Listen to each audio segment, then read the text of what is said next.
So it all started when I first got married when I was 12 years old, and since then I've had 4 more husbands.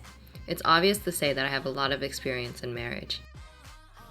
But the other day, someone said something strange to me. He said, maybe you should have only gotten married once. It was said so in the Bible, but I think that's crazy.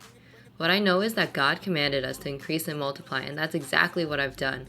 So I don't understand why I can't just keep marrying new people, especially if I'm fulfilling what God wanted. So I'm just gonna keep doing that. So as I said before, I've had 5 husbands so far. The first 3 were good, and the next 2 were bad. The first 3 were all rich and old, and once we were married, they gave me their land and money and love.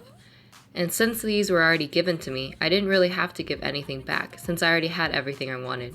In fact, they all loved me so much that it was hard for me to love them back. I had each and every one of them wrapped around my finger so tightly that they would do anything for me. They would buy me nice things and would be so happy if I said anything nice to them, because I would rarely do so. Men right away feel as though they have the power in the relationship and yet are so finicky when it comes to women. They like to think that it's unfair if they have to pair with poor women since she won't be able to give them any money. But then they say that rich women aren't great either since they'll be too proud. And even if a woman is beautiful, men will complain that she'll just cheat on you someday since she won't be able to resist all the attention from the other men. What I think is that it isn't the women but the men that suck. Men desire women for their money or figures or beauty, or if she can sing well and dance, or if she comes from a good family. Others even like women for their small hands and arms, but no matter what they like her for, men will always believe that women will fail in marriage and cheat on you. And even if a woman is ugly, they'll just think that she'll want to sleep with any man. But I want to say to you ladies, there's someone out there for you, no matter how ugly you are. So to gain control of my husbands, I learned that I needed to accuse them before they accused me of anything. And more often than not, they would be happy to confess and apologize, even if they hadn't done anything wrong to begin with. Whether I lied, cheated, or complained, I always got my way. I only had to pretend to like these 3 husbands, and in the end, each and every one of them died, and I got their money and land. Now my 4th husband, he was a big partier. He even had his own mistress. It reminds me of when I was younger. I was so lively. I had so much energy, dancing and singing all night long. But sadly, I'm not so young anymore, but I'll hold that time dear to my heart. But anyway, it bothered me a lot that my 4th husband had a mistress. So I decided to do the same to him. I never cheated on him, but I did flirt with all the guys. And I could tell this made him so angry, but he deserved it. Around this time, I met someone named Jankin. He lived next to Allison, my best friend. I would tell Allison all of my secrets, and together the 3 of us would go out and enjoy ourselves. We'd go to marriages and plays and parties and pilgrimages. During these times, I would always flirt with Jankin. I even told him that if I were a widow, we should get married. It's always good to have a backup plan so you don't end up alone. And I made Jankin think that I was so in love with him. And sure enough, when the 3 of us were on a pilgrimage, my 4th husband died. I cried and pretended that I was sorry because that's what wives have to do. But I didn't actually cry that much since, as you know, I had my next husband lined up already.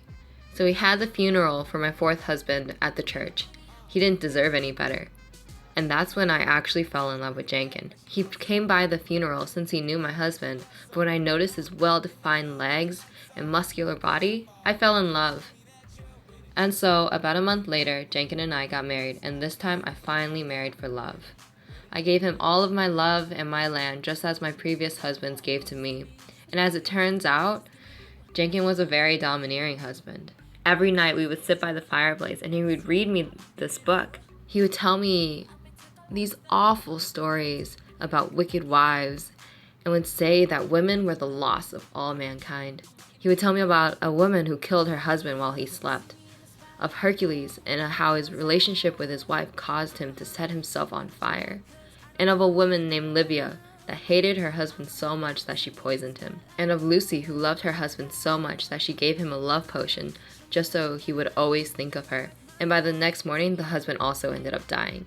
And on he would go every night reading out of his awful book. One night I was so fed up that I ripped 3 pages out of his book as he was reading and punched him so hard he fell off his chair. And he beat me so hard after that, so hard that I feel as though I went deaf. I apologized and asked him for a kiss, but as he knelt down beside me, I punched him again.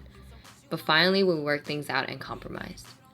In the end, I regained control of my own life and he burned his book, but I was never able to control him. He was so aggravating, but I think I loved him most of all of my husbands. I guess there's this funny thing about women. We tend to want what we can't have. If you tell us we can't have anything, we'll want it, but if you give it easily to us, then we'll run away. Any woman who knows anything can tell you that this is the truth, and I love the man that I couldn't control.